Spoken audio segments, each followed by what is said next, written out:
Captain Lark strolled through the small village. He was smiling. His belly was full, and he was able to rest easily in the shrine atop the hill. The air was cool and crisp as the first taste of autumn was setting in. Everything was all right, save that Captain Lark didn't have a ship anymore. Looking towards the dock, he saw several small fishing vessels.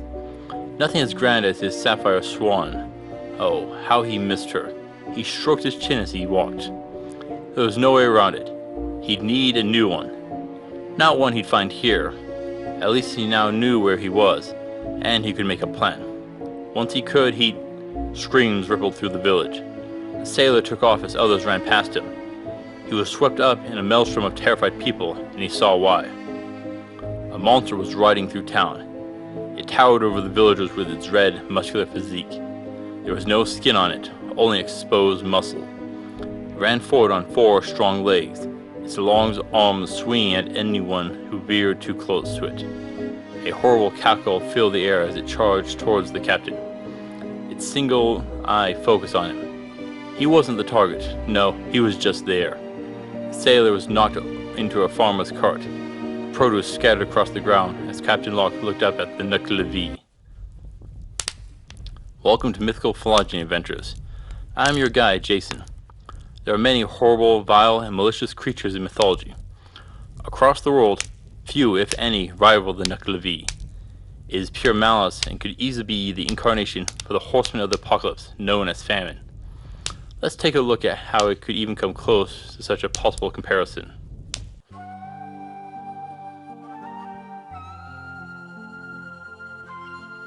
The Nuckelavee comes from northern Scotland and is amongst the most evil of all creatures. The locals of Orkney fear to even speak of it. Why? It is described as looking like a man sitting upon a horse's back, but are fused together, woven into a single nightmare. The horse's head is about 6 feet or 2 meters from the ground, and the human head is 9 feet or 3 meters from the ground. It will tower over you, but its arms are so long that it can reach the ground without bending over. It can weigh up to 2,000 pounds or 900 kilograms. The human head is too big compared to the rest of its body. It looks like it could fall from the body as it rolls around on the narrow neck. The mouth protrudes like a pig's snout. A single red eye sits within the human head. The horse's head isn't much better, it looks more fiendish. The teeth are described as sharp, and a matching red eye sits within the horse's head. There are fins along the horse's legs. Truly a nightmarish sight, but it gets worse. It has no hair, nor any skin. You can see the muscles, bones, and fat exposed to the air. Black blood courses through its yellow veins. A putrid, poisonous breath that can kill anything that breathes it is expelled from its mouth. Famines and disease are its calling card. It looks like something from your worst nightmare, doesn't it? The Nuckelavee is said to live in the ocean, where it has a different form. There are no descriptions of this form, though, for anyone who has seen it has perished. The Nuckelavee dwells in the ocean and is held back by the Myther of the sea. She is a mythical being who battles Taran, a spirit which brings winter storms. She comes victorious in spring and early summer. Then she restrains both Taran and the Nuckelavee, but she is fatigued through the summer, and as she does, the Nuckelavee is released upon the land. So overall, it looks like a mutilated centaur. I've done a video on the centaurs before. This monster changes a few things. Centaurs have a human torso protruding from where the horse's head should be, but with the Nuckelavee, the human torso grows from the middle of the horse's back, where a person should be riding. This changes a few things. First off is the spinal cord. It splits halfway through the creature. But is it a smooth curve or a right angle? This will depend on the brain. Does the Nuckelavee have 1 or 2 brains? There isn't any disconnect between the human and horse bodies. That means 1 brain, but where do we put it? Let's look at the location of the sensory organs. First up, the large eyes. The larger one is in the oversized human head, but another one is in the horse's head. With 2 eyes set in their own heads, it can use them to get depth perception when needed, but can look in multiple directions at a time. This will be useful in combat, finding prey, and navigating the environment. Now, I am going to assume that since the human eye is the larger of the two in most accounts, that it is the primary eye. The larger size will offer improved detail and sight. Very important. Now, vision is an important trait. and you want to limit the amount of time between the eye seeing something and it notifying the brain. That is why I think the brain would be in the human head. There is a second reason. According to the Nuckelavee, eating is scarce, but I would think that the horse's head would be better suited for this. I touched on this on the Chimera video. I want to go over it again. Each head can serve its own purpose. The horse's head can eat. At lower height, it can reach food on the ground easier. Also, the arms are long enough to grab and hold things as needed. This would leave the human head to breathe. That would prevent the risk of choking. The lungs and diaphragm would be in the human torso and allow for an improved lung volume. To support the diaphragm, the respiratory muscles can link to the horse's lower ribs and pelvis. The whole digestive tract is located in the horse's body. Very nice. But that brings us back to the spinal junction. Having a curved junction would not support the human torso's weight well. That is why I want the right angle junction of the spinal column. It will also improve how the nerves spread out into the horse's head. Vision from the horse's eye will be slower than the human head, which is why it will rarely be used in battle. But the arms are long enough to guard the horse's head. It will still need the horse's rib cage to support the front leg shoulder joint system. Next up, we have the lack of skin. The integumentary system exists to keep the body from dehydrating, preventing infection, and limits damage to the muscles and blood vessels below. Since the Nuckelavee is an aquatic creature by nature, dehydration wouldn't be an issue there. In that environment, it wouldn't matter, but it does when it comes to land. To prevent that, I would offer one of two options. One, a thin mucus layer to protect it, or translucent skin. Either would work. Personally, I prefer the first. And that has to do with our next topic. They have black blood. In humans, black blood is really just a deep red color. It means it is at very low oxygen levels. What I'm thinking is that the Nuckelavee breathes directly into the muscles, blood vessels, and tissues without going to the lungs. But if we have that mucus layer, it will limit the oxygen uptake, thus giving the blackish blood. This could also explain why the head lobs about as it runs. It may be struggling to gain enough oxygen to its brain and the human head. Even if we lower the respiratory system, it may still struggle with breathing on land. We have one more issue to contend with. Nuckelavee spews out a deadly poison which causes disease, which will affect any living creature. Even if not immediately fatal, it will have a lasting effect lingering on the target. Getting a poison or disease that affects all creatures, that will limit it. One option comes from the sea. Salt is comprised of sodium and chloride. The second forms chloride gas, a deadly poison in high concentrations. To do this, it will require a very strong ability to remove salt from the water and dissociate into the base chemicals. This means that the salt would need to be removed using strong kidneys. This will require a large amount of water to achieve. It will be needed to do while it's still at sea.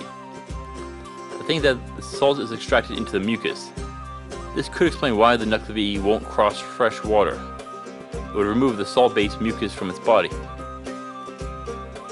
leaving its muscles and corresponding tissues to the open air. The Nuckelavee has one final thing that irritates it: burning seaweed to create kelp. Not the seaweed, an alkaline compound used to reduce the acidity of farmland. Smoke from this is an irritant to the Nuckelavee, and will send it into a fit of rage. Now, smoke is acidic and could bother the mucus and thus endanger the Nuckelavee. As to why the smoke from burning seaweed in particular influences, I can't be certain. Maybe seaweed is important to its diet, and doesn't like watching it be destroyed and want revenge. That would explain why it goes after crops in response.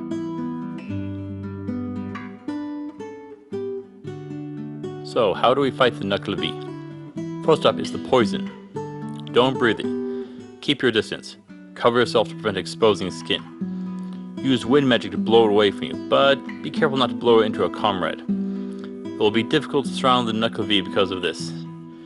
Using a necromancer's troops or golems would help here. For choice. You could also rely on a powerful cure poison spell or antidotes galore.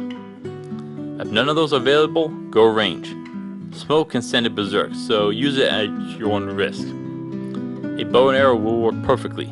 Keep the fight at range. Use ice and lightning. Fire will also push it back. The Nuckelavee is a physical powerhouse. It will try to fling objects with its long arms. It will be like a catapult and best to avoid. Even a shield will do little to stop such a brute force attack. If you do go close, remember the long arms. They're about 7 feet or 2.1 meters long. They'll give you a fairly long attack range. Too long to rely on a sword or an axe. If you're going melee, bring a spear or a halberd, something long that can be used to strike, then get out of its range. Jump in and jump back out. This thing is heavy. If it steps on you, you won't be able to dislodge it easily. But attacking the legs may make it topple. Gambeson, leather, and chainmail aren't going to stop it if it stomps at you. Plate will take some of the abuse, but not all. If it strikes you with its arms, you'll be sent flying. Your arm will be of limited use.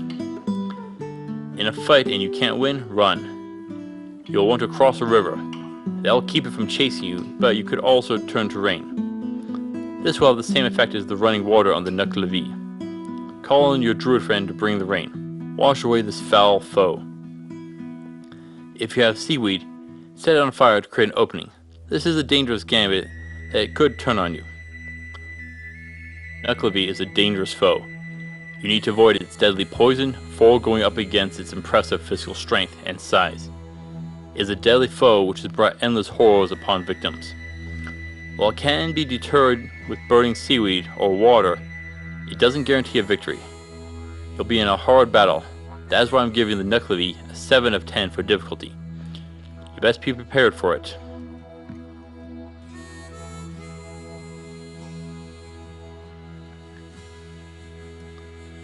If you can best the Nuckelavee, you'll get its large muscles. But I would not chance eating them. They'll carry a fair amount of poison in them, and even after cleansing, they won't taste good.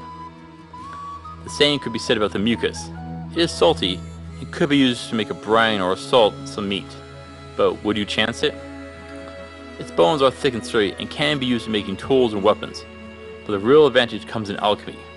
You can use the remains to brew a variety of poisons. You can create a gas bomb to lob out groups of goblins or swarms of skittering insects. You'll want to keep your distance and have a wind spell ready to direct the poison away. This is a creature with no redeeming qualities in life, and bringing death is the only one in the end.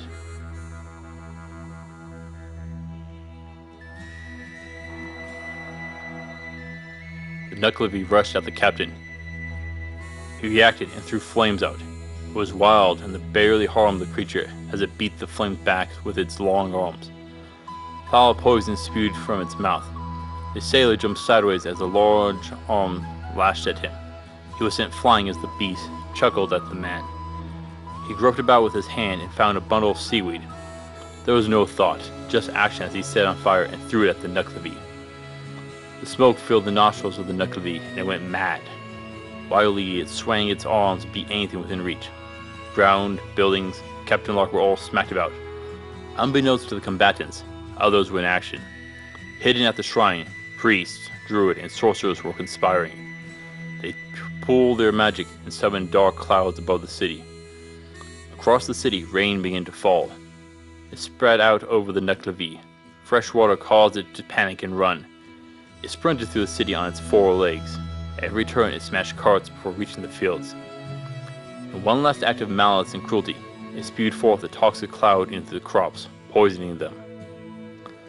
That reality didn't set in for Captain Locke. At that moment, he was glad not to be another victim of the Nuckelavee. He was alive, and that was his only concern. The Nuckelavee is a dangerous foe to run across, one that could easily turn bad very quickly. Thank you for watching, adventurers. Please return next week, where we should meet the healing bird, Caladrius. Until then, I'll see you on the roads.